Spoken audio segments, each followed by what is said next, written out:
But where the color manipulation comes in is that you change the color of your tube depending on what you need. Yes. So women's is your solar plexus, where men is your sacral. So being spiritual doesn't require you to become something different.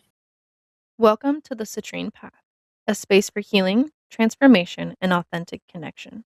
Join us as we explore spirituality, energy, personal growth, and the journeys that shape who we are.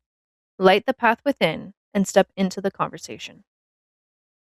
Hello, everybody. Welcome back to another episode of the Citrine Path. So, if you didn't go watch the last video, I definitely think you should, because that's going to lead us perfectly in today's episode. So today we're going to be talking about Pleiadian light work, um, and kind of all about it, what it is, that all of that fun stuff. So I'm one of your hosts here. My name is Amber. And I am Patsy with Violet Elements. So how's your morning, Mom? So far, so good. Good. How was yours? Well, I'm awake, so that was step Yeah. one. To kind of start us all off, kind of recap from last time, you found out about all of this stuff through a crazy experience, right? So Yes. what kind of like have you done since where we left off? What have I done since then? Um, so it definitely, I started looking into all of the stuff that got brought up during that session. So, like, what is truly shamanic work? What a shamanic practitioner does? Kind of went down that whole rabbit hole, which in a lot of ways, what I already was doing, if you just look up the basic definition of it and some of the things that they do. Yeah, so after I kind of deep dived into what actually was shamanic work, then I wanted to learn more about it, like the history of it. And so I went down that rabbit hole. Of course, I had to buy, 4 or 5 different books on the subject. And then I came across a lady who was doing like seminars and teaching about it. So then I went through a 8-week course with her, and each week we had like different assignments and tasks to do, and she went through all of the things with that. So I learned a lot about the history through there. Um, and a lot of it was different than what I had thought shamanic work was. Like the picture of what I had in my head of what it was from like movies and different things like that was definitely a little different than what historically it was. So that was always interesting. Um, then after I did that, it kind of led to another thing and kind of just kept going down the line. So the next part of it that I really like deep dived into was the Pleiadian stuff, because I had no idea what it was. I had never heard of it before she had mentioned it. But then, of course, as soon as I started asking around, I seemed to be the only one in my little inner circle that didn't know about it, which I thought was interesting. Yeah, that's super interesting that so many people already knew. Like, were they already practicing it themselves or taking inspiration from it in their own way? So I don't know anybody else that practices the. So in the Palladian stuff, they call it light work. It's very similar to Reiki. It's an energy practice, but I don't know of anybody that does it. So in my group of friends and stuff, there was definitely several people that were like, "Oh yeah, I feel connected to them," but that's it. Like they didn't deep dive on who they were historically, traditionally, any of that kind of stuff. And then none of them practiced. Hmm. So, for listeners who may not be familiar with the Palladians, who are they? Yeah, absolutely. Okay, so when people usually talk about the Pleiadians, they're usually referencing a group of like beings or a frequency of consciousness. that's connected to Pleiadia, um, which is also known as the Seven Sisters, which is a star constellation, which I thought was super interesting. Um, and you could actually, well, I don't know all the exact coordinates, but it's usually been, you usually can see the Seven Sisters in the sky. It's a constellation that once you learn it and see it, like it's pretty easy to pick out. But from like a spiritual side of it, Pleiadians aren't really understood necessarily to be a physical being. So it's not like they're not like people like us. Okay. Um, but it's more described as like higher dimensional, energetic intelligence, or a consciousness that people feel drawn to or connect with through their intentions, meditation, energetic work, rather than going through like other modalities and stuff. So it's more of an energetic being, if that makes sense, than somebody running around in a meat suit. Yeah, no, that totally makes sense. Yeah. Okay, sorry, my brain's going off on its own tangent of cool stuff. Okay. Right? So, have they shown up in human history at all? So this part I think is super interesting, because they have shown up in several different cultures across the world. And some of these cultures at the time, because of space, ocean, distance, that kind of thing, never really interacted with each other. But it's one of those common stories that are shared between all of them. So, like ancient Egyptians, the Mayans, a lot of indigenous cultures do it. And it's also noted and seen in different parts of Greek mythology, um, which is super interesting. But a lot of it all has to do around the star system. So back to that constellation of the Seven Sisters. So with that, that shows up also across all these different cultures, um, which is where Pleiadian, like the planet star, however you want to do that, is connected to that. But it has to do with all of their stories are like connection, rebirth, guidance, protection. So again, that kind of goes back into a higher conscious, high energy, your intentions, your inner knowing.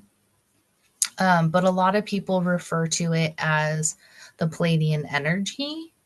So again, going back to it's not really a person; it's more of a energy. And a lot of times you'll hear people throw around star seeds when they usually talk about it. Um, and that comment of a star seed, that has been throughout history for like thousands of years. You'll hear something similar or a word that means something similar to that. Oh, that's interesting. I didn't know that was that old. Like, I remember diving into, not to your level that you've, but I've like fell into the idea of a star seed, um, probably about 3 years ago. And I thought it was a pretty recent thing. Yeah, and it's Pleiadians is in like a group of like I want to say, I can't remember exactly, but there is, it kind of gets lumped into this category of, kind of like a species. And we kind of talked this briefly on the other one, but there's like a lot of them. I want to say at least 10 that are like other species that are from like other planets, other star constellations that are all lumped into this. So Pleiadian is only one of them, that's in this group, if that makes sense. Yes. Yes, it does. Well, and I just think that's super fascinating. Like, all of these different cultures have a mention of them because they didn't even speak the same languages. So even if for some weird, crazy reason, some of these people crossed paths, they wouldn't even be able to have a conversation about what it was. Right. And there are, I don't know exactly like how many people, But there have been, that I can think off the top of my head, like 4 or 5 people that have come forth or very publicly channel the Pleiadians. Um, which, like, there's a couple people. Um, I can't think of the guy's name. I think it's Daryl. But he channels Burchard. Mm. And then there's Lee Harris, who channels the Z's. So there are a few different people out there that channel the Pleiadians. Um, but again, like, they kind of use it as a connection, kind of like to help people.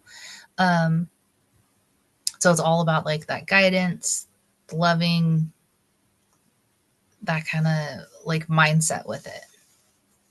Right, because like if they're a higher vibrational being than we are, they're only going to channel higher vibration emotions and stuff. Like um anger, fear, those are like the lowest vibrational feelings that we can have. And that's why when you feel that way, you just feel so cruddy. So that makes sense that that wouldn't even be a thing that they even accept or, use. So, how do people believe that Palladians interact with humanity today? Okay, so this is where things get super interested because there are tons of different theories about how much they actually interfered. There was a intergalactic war that some people believe happened, and that was the first real interactions that the Pleiadians like did something with our DNA, like helped advance it. But most people who relate to the Pleiadian energy don't see it as something that is here to like save us or tell us what to do. It's more of some like support, especially during transitions or what most people refer to as awakening. Um, and usually it's just an energy that's often described as heart centered. But again, it goes back to that compassion, emotional healing. And it's more of a remembering who you are beneath the fear, trauma, and our lesson that we're supposed to learn here, rather than something like physical, if that makes sense. Yeah, that totally makes sense. Yeah, and I love that they like if you look at this in a whole scope of things, they kind of came into your life at a moment of like spiritual awakening. So that's kind of cool to think about, if that's when they show themselves or that's how they interact during those times. And then here it is with you, you've had this crazy experience. Now you're kind of stepping into more of yourself in a greater way, and then they show up for you. That's super interesting. Yeah, and it's not about leaving this earth or going away in the mothership, or that they're going to come and save us and we're going to, because we're connected to them, we're going to survive something. It's more about, here's a little good energy, higher vibration, a little bit of love, a little bit of guidance for you to heal and take care of yourself, which is like, I almost feel like that's the theme of this season that we've been talking about and all the stuff that we've been doing. So it's just another tool to have in your toolbox of something that you could like learn to tap into. No, that it is kind of seems like we've got a theme going on here. So you briefly talked about star seeds. So how does that fit in here? So again, people use star seed in a couple different aspects and stuff. So very broke down, very like basic definition of it is a star seed is anybody that feels a strong resonance to a certain energy in the star system. So again, like constellations, planets, um, and stars. Yeah, I know stars, planets, same thing. Um, but so it's kind of like that. So and Pleiades is a planet star that's in our, not necessarily in our solar system, but is out there. So it's more like that. So again, for a lot of people, it's less about from being from somewhere else or being like drawn there because that's like your home planet. Um, It's more again of like healing, surviving, creating conscious work being done here on Earth. Um, but again, a lot of people have a lot of different views and interpretation of what that is. But it's anybody that is kind of feels drawn to outside of Earth, if that makes sense. Yeah, no, it totally does. Because when I first looked into this, like I've always loved the idea of aliens way before, they were like a hot topic. Like I used to rock alien shirts to school every day in high school. And when I first seen this, I was like, "Oh my God, this makes sense." Like that I'm not crazy. I just apparently am drawn to these for a reason. But that's kind of as far as I researched into it. Um, but yeah, when I was doing all the research, they pretty much said like, if this is something you're questioning, if this is something you're into, then yeah, just this is kind of what you are. Um, and look into it for a reason. Yeah, and I want to say, it had to have been like I'm going to say 80s, but I don't think it's that far back. It might be the 90s. But do you remember there a movie that was called Starseed? Mama, that was before my time. I don't know. No, because I think I remember watching it with you, and they were like in a concentration camp type thing or restrict. I'll have to look into that. But if what I remember correctly about the show is that they could like manipulate energy and that they refer to themselves as star seeds. I'll have to find it and rewatch it now because now I'm curious. Going through and like researching all of this, if they say like where they're from or something, I'll have to look into that. I just I'll Googled, update next time. I know, right? Oh, I just Googled it and I'm not finding anything. I think it was on like Netflix because I remember getting upset because there was only one season. I hate it when I find shows I like that only have one season. Like if you guys have watched it and seen it and know what I'm talking about, put it in the comments and let us know. Um, yeah, because I remember watching it and they had like blue. I can't remember if it was blue veins, but they had like different patterns and stuff that like showed up on their skin and stuff. So, what do you think people misunderstand most about Pleiadian energy? I think a lot of it because it seems like so we're going to look at it from a different point of view for just a hot second. So if you're thinking like, oh, this is a being from another planet in another solar system from this constellation, you instantly think of like the aliens that people see running around in UFOs and whatever, like in a physical being. Um, and that a lot of alien cultic groups think that they're coming to be saved. Like they're going to get beamed up into the mothership and go back to their home planet. Um, like that kind of thing. So I think that was probably like one of the biggest things that I found. Again, that it wasn't about escaping Earth. It's not about evolving into other people or being more advanced than other people. Like I'm not better than anybody else because I connect with the Pleiadians and I do Pleiadian light work. So it's not it has nothing to do with any of that. Like it's your own thing. It's about being grounded and then using all of those again. So like using your intuition, being connected, all of that.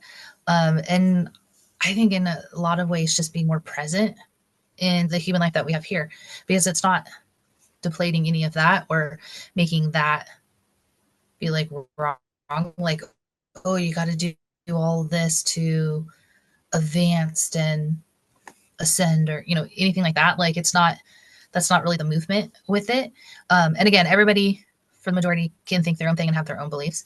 But I'm kind of just talking about the general people that believe in this or kind of go towards it.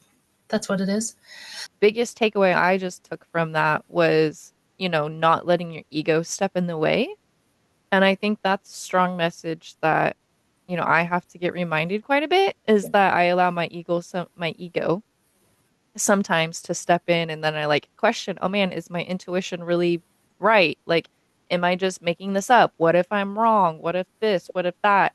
Um, and so I think that's a super cool reminder is that, don't allow your ego to get in the way of accepting this and like really not really harnessing, but, you know, embracing this energy from them because, this is such a higher vibrational energy. If you're not in a higher vibrational state, it's not really going to help you at all. Like, it's just like oil and water. They're not going to mix. It might help boost your mood because you're being surrounded by something positive and you're feeling that love, but it's not going to go much further than that. So I think that was a super cool thing to keep in the back of our minds. So how Yeah. does this connect to healing and intuition? Yeah. So, kind of all about what you were just talking about. So, trauma healing in intuition usually is deeply connected, because you're kind of using as us as practitioners, guiding somebody else. We're not really there. Like, we weren't there. We didn't experience what they experienced. Like, we might have similar stories or heard other stories, but we're using our intuition and helping them. Like, if we're doing some type of journey or anything like that. So, um, I think those things are very deeply connected. And then a lot of the Pleiadian work has to do with grounding. So, with that, you're affecting the nervous system. So, if your nervous system can feel safe, your intuition becomes more clear, and then if you're grounded, your intuition comes more clear. So, Pleiadian energy or light work is often described as being very supportive, feeling very safe, and it helped people soften instead of being forced through healing. So there's a bunch of different like practices. I was going to say exercises, but practices feels more appropriate to say. Um, that you can do that help. So like there's really great grounding practice that goes with it.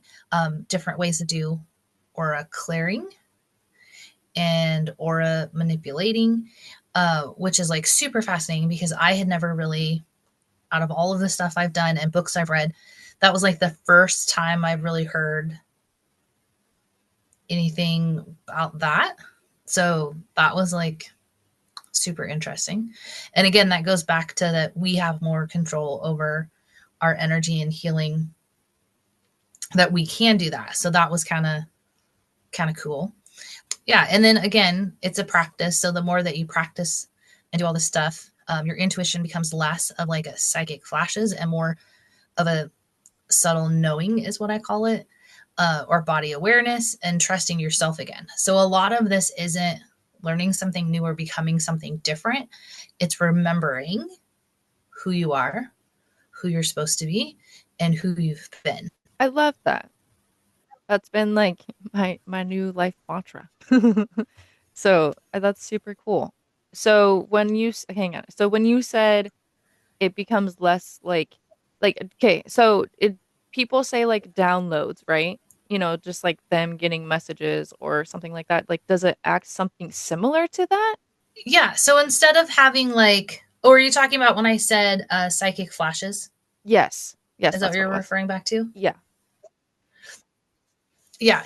So what I mean by that is like when I call it the knowing, I don't know like the official terminology for it. I've heard people call it a couple different things, or like downloads. So sometimes I will meet people or be in an area or a situation and I just know things. Like things just come to me, or like, oh, well, this, I should talk to this person about this. Or like I'll meet somebody and be like, oh man, I feel like I need to talk to them about their dad. And then come to find out their dad is like terminally ill or sick or, something like that. So that's what I'm referring to. So instead of, just like with everything else, the more you practice these techniques and kind of like reset yourself. So again, like grounding, it affects your nervous system, all of that, right?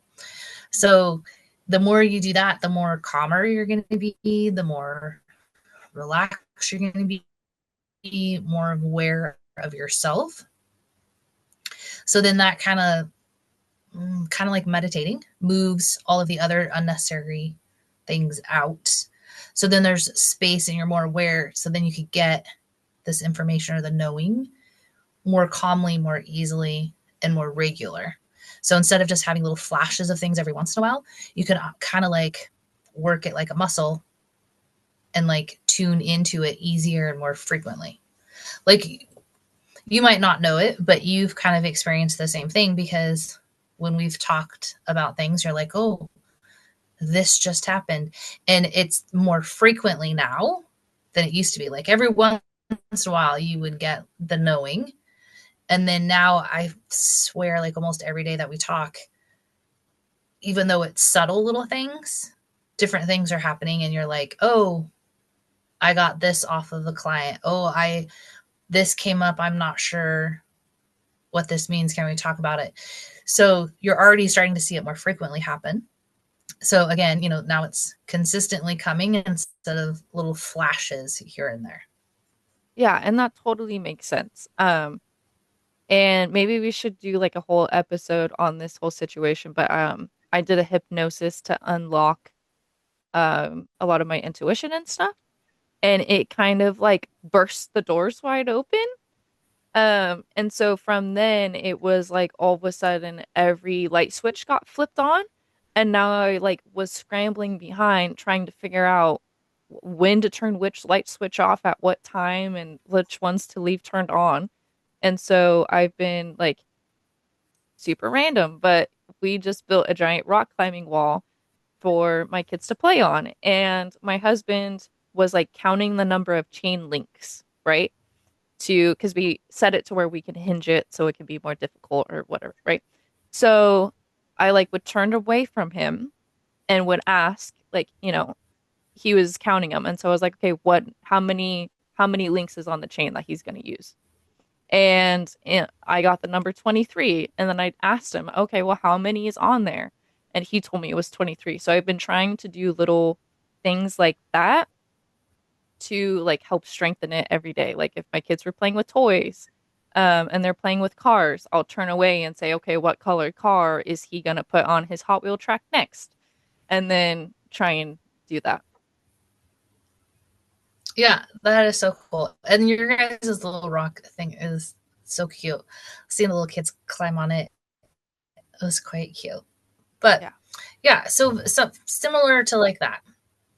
But I think a lot of it is acknowledging it and stepping into it. I was super afraid of it in my younger years.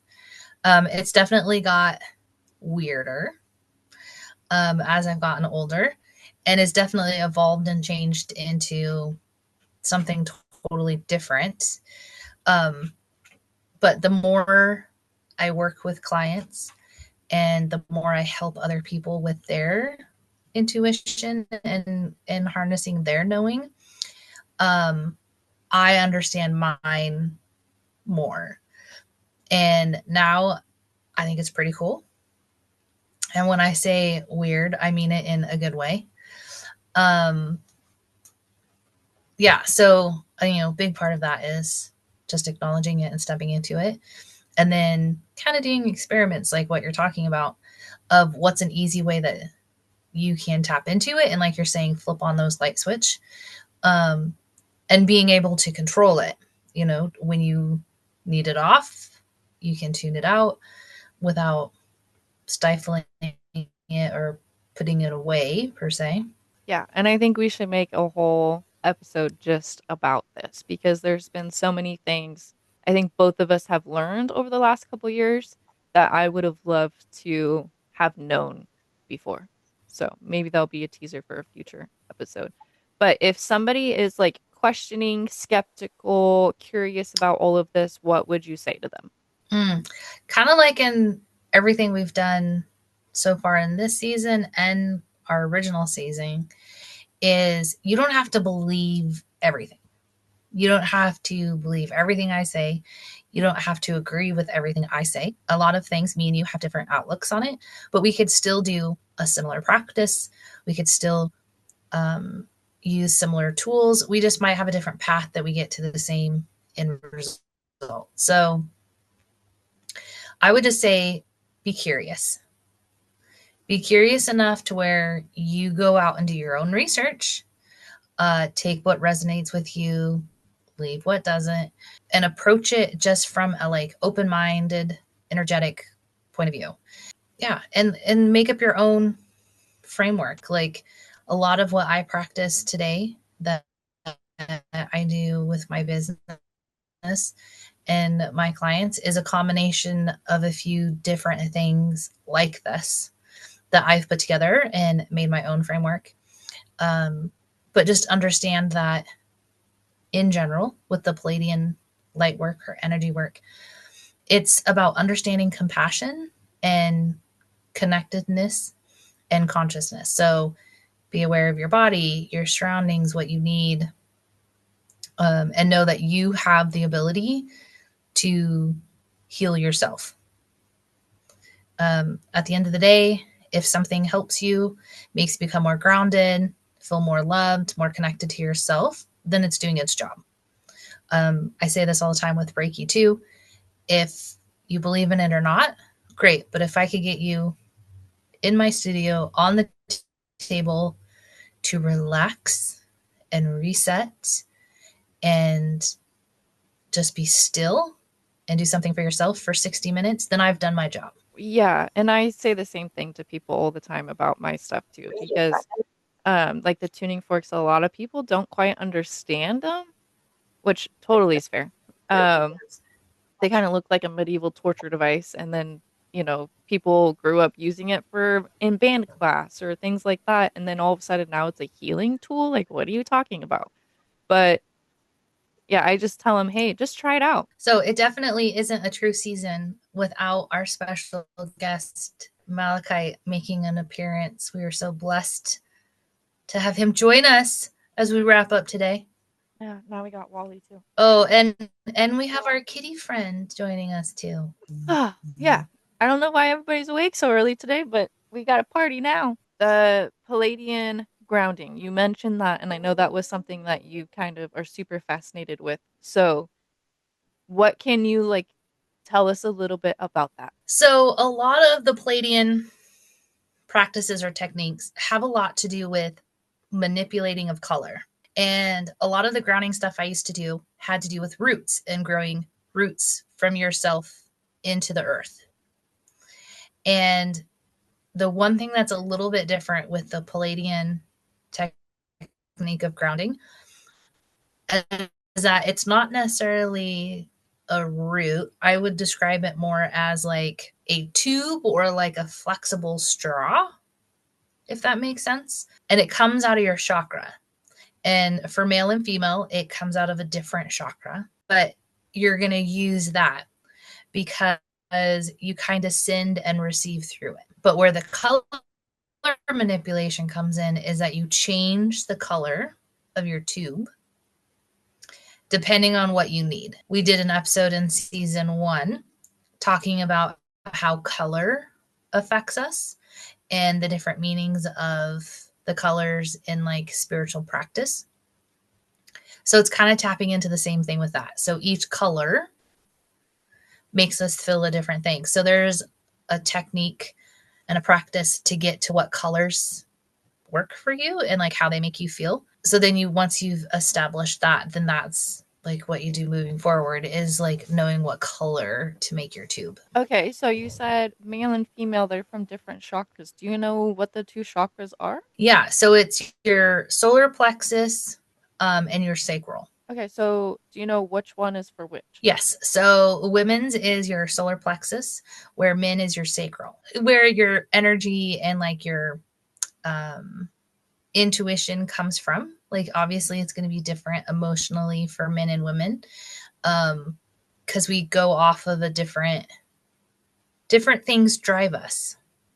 And I think that's why I'm saying the solar plexus as women, because usually we go off our gut feelings or we just They're like, oh, my gut is telling me something's wrong. Where I feel like men think and go off their intuition with different body parts than women. No, and I think that's super cool because like your solar plexus is like all about your self-confidence, like your drive, that kind of a thing. And your sacral is yeah, your sexual organs.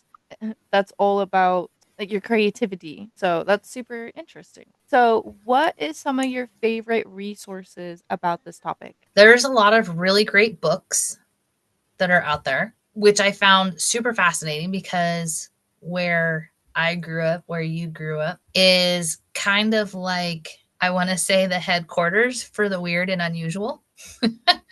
um, but I did find it super interesting that one of the main, I wouldn't really say experts, but this lady has wrote many books on it and worked with Pleiadians like her most of her adult life. Lived just a few hours away from where I grew up and where you grew up. But yeah, I could definitely send you over some books that I would recommend that we could put in the description. And then there is, I think it's on Gaia Network. There is a series on there that talks about it, but it's from the perspective of two people that channel the Pleiadians and use them as like spirit guides, I would say, would be like a closest way to describe it. So that's super interesting to watch because you could see how they use it in their day to day life and how they integrate it to help other people. And it was super interesting. But again, make sure you do your research on the people because it's getting nowadays that anybody can just write a book and publish it. But like, I wouldn't feel comfortable publishing a book on what little I know. So I would just definitely do your research. But Yeah, so anybody who's into the weird like us, check out Mount Shasta because that's got some cool weird. yeah, that's where this lady that wrote several books on it, that's where it was located. Yeah, that's super fascinating. So, what is one thing that you hope everybody took from this episode or message you hope they took from this? Ooh, that's a good question. I would say the biggest thing is, well, of course, what we always say, do your own research. Take what works for you, leave what doesn't. But just know being spiritual or having spirit, I can never say these words correctly, spirituality, whatever you want to call it. So being spiritual doesn't require you to become something different. There's a lot of different techniques out there, including these that we've talked about that's connected to the Pleiadian energy work or light work. But it's really all about remembering who you are, being ready to learn and live a life here in this place. So being present and just know that we're all just human life doing the best we can and going forth and addressing everything with a connection to something higher, and compassion is the purpose. Like that's the whole point of learning these techniques and doing this type of work. Well, I just want to say thank you, Mom, for coming on and sharing this. I know like this, you weren't super thrilled about talking about it, but I just think it's so fascinating and so cool. For everybody else, I just want to say thank you for coming and joining us on our path today. I hope you took some inspiration or some knowledge from this and go forward with some curiosity and wonder about it and do your own research and find some amazing new information out. So, we will see you all next week, and I hope you have a fabulous time until then. Thank you for walking the path with us. Until next time, stay grounded, stay open, and keep following your light. The views and experiences shared on Citrine Path are for educational, inspirational, and entertainment purposes only and are not intended as medical, psychological, or professional advice.